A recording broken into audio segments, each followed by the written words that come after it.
Hello guys, यहाँ पे एक मैं ट्रांसफार्मर को एक्सप्लेन कर रहा हूँ कि कैसे काम करता है। सारे ट्रांसफार्मर एक ही तरह से काम करते हैं।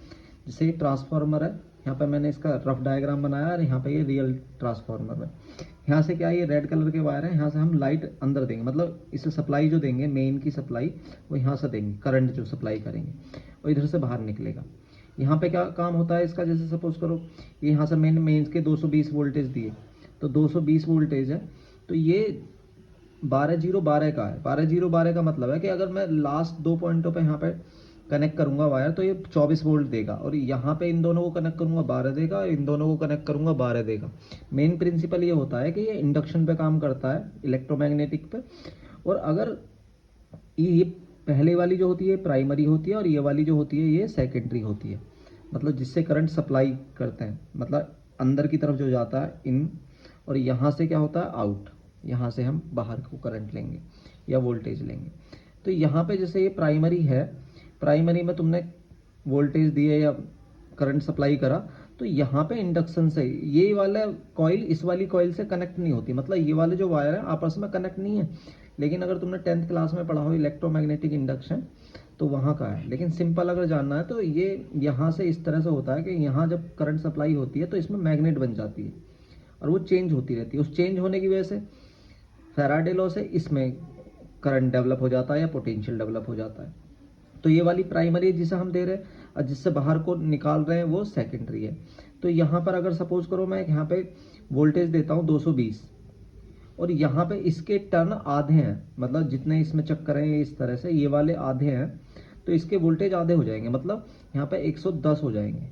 अगर इसके टर्न सपोज करो यहाँ पे मैंने माना 100 टर्न है, 100 राउंड है, तो यहाँ पे इसके जो टर्न होंगे वो 50 होंगे। जितने ज़्यादा टर्न होंगे ये राउंड होंगे उतना ज़्यादा वोल्टेज होगा, जितने कम वोल्टेज होंगे या टर्न कम होंगे उतना ही कम वोल्टेज होगा यहाँ पे। तो इसके टर्न ज़्यादा थे, यहाँ पे ज़्यादा वोल्टेज है, इसके टर्न कम है तो यहाँ पे कम वोल्टेज है। जिसमें प्राइमरी जो होती है इसके टर्न सेकेंडरी से ज़्यादा होते हैं, या सेकेंडरी के टर्न कम होते हैं, यहाँ से यहाँ तक गए कम हुए, तो इसे बोलेंगे step down transformer, step down. ये कहाँ मिलता है, जितने भी चार्जर होते हैं ना किसी भी तरह के, बैटरी वगैरह चार्जिंग करने के, उनों के टर्न कम होते हैं, वो स्टेप डाउन ट्रांसफार्मर होता है। और जहाँ पे हमें वोल्टेज की ज़्यादा ज़रूरत होती है, जैसे कभी कभी पहले स्टेबलाइजर आते थे तो वो वहाँ पे हमें ज़्यादा वोल्टेज चाहिए थे, तो इसलिए उसमें सेकेंडरी के टर्न ज़्यादा होते थे। तो यहाँ पे जैसे ये 3 टर्न है, तो यहाँ पे क्या किया होगा इन्होंने, बीच में से यहाँ से एक वायर इस तरह से निकाल लिया होगा। अगर ये इसे न्यूट्रल मान लें तो इसके इधर 12 होंगे वोल्ट, और इसके इधर 12, ये वाले 12 वोल्ट हो जाएंगे। यहाँ इन दोनों पॉइंट के बीच में अगर मैं सप्लाई देता हूँ, आउटपुट देता हूँ, तो ये दोनों मिलकर 24 वोल्टेज हो जाएंगे। तो सिंपली यहाँ पे इंडक्शन पे काम करता है, एक प्राइमरी होती है जिससे करंट सप्लाई या वोल्टेज सप्लाई करते हैं, और सेकेंडरी से निकाल लेता है। तो हम ज़रूरत के हिसाब से इसे यूज़ करते हैं। अगर सपोज करो इसे रिवर्स में लगा दें ऐसे उल्टा करके यहाँ पर, तो इसमें 220 वोल्टेज निकलेंगे। इधर से अगर 110 वोल्टेज देते हैं यहाँ पर इन दोनों के बीच। अगर साइंस के और बेसिक या अदर प्रोजेक्ट बनाने हैं, उनकी बेसिक जानकारी चाहिए, तो मैं अभी छोटे छोटे पार्ट्स इलेक्ट्रॉनिक्स के उन्हें समझा रहा हूँ कि किस तरह से काम करता है। और फिर बड़े प्रोजेक्ट बनाया करेंगे, या मैंने कुछ प्रोजेक्ट बनाए वहाँ पर जाकर देख सकते हैं।